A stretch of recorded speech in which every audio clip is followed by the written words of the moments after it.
कितनो किसे सावन में सती दर्शन करब जातिया जो गाड़ी भइल बारी जरब। कितनो किसे सावन में सती दर्शन करब जातिया जो गाड़ी भइल बारी जरब। चाहे रहबा चाहे चल जाई बसैया रांची जी सती दर्शन करे जाइब ये अम्मा जी। सती दर्शन करे जाइब हम जरूर चाची जी। सती दर्शन करे जाइब हम जरूर चाची जी। सती दर्शन करे जाइब हम जरूर चाची जी। सती दर्शन करे जाइब हम जरूर चाची जी।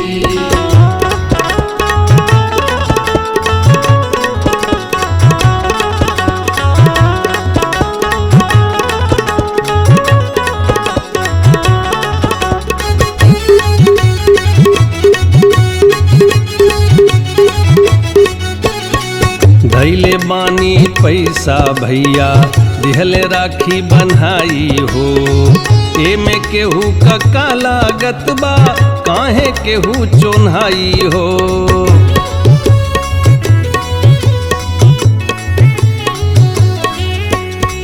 धैले बानी पैसा भैया दिहले राखी बन्हाई हो।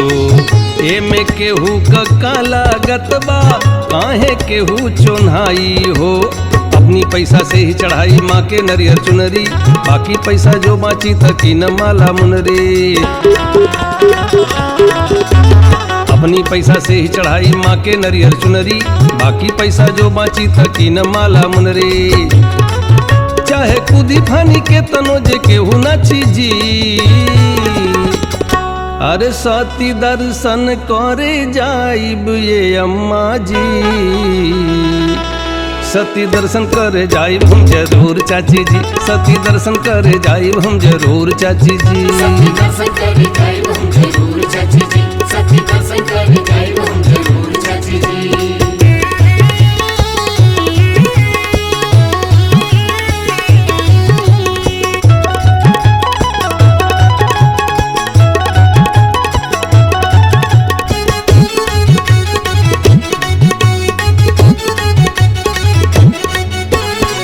सोनू के अम्मा जई हैं मिंटू सिंह के माई जी।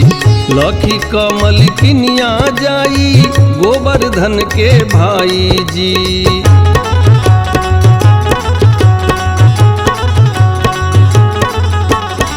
सोनू के अम्मा जई हैं मिंटू सिंह के माई जी। लखी कमल किनिया जाई गोवर्धन के भाई जी। चट्टी पर से जई है कन्हैया गोरख सुकट माली चले के बाद चला ये बबनी सीट मिली ना खाली। चट्टी पर से जई है कन्हैया गोरख सुकट माली चले के बाद चला ये बबनी सीट मिली ना खाली।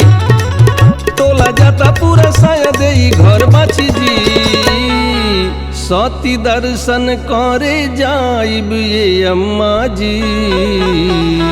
सती दर्शन करे जाइब हम जरूर चाची जी। सती दर्शन करे जाइब हम जरूर चाची जी। सती दर्शन करे जाइब हम जरूर चाची जी।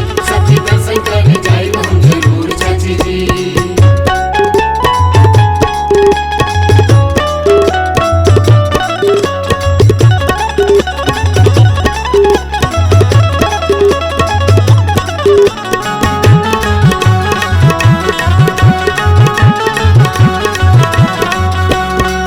जब न रहल लइका एको मनली बबलू मनौती हो। दू गो बेटा हो गईले बेटी भइल धनवती हो।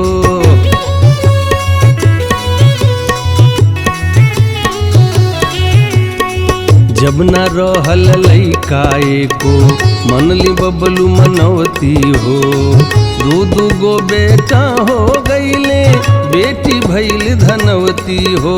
कई बेरी कहली बतिया ध्यान देला केहू जे सुने दो बात कहेला झपियावेला से हो। कई बेरी कहली बतिया ध्यान देला केहू जे सुने दो बात कहेला झपियावेला से हो। मानिक जाता के जवार कहीं बात सची जी सती दर्शन करे जाइब ये अम्मा जी। सती दर्शन करे जाइब हम जरूर चाची जी, सती दर्शन करे जाइब हम जरूर चाची जी। सती दर्शन करे जाइब हम जरूर चाची जी, सती दर्शन करे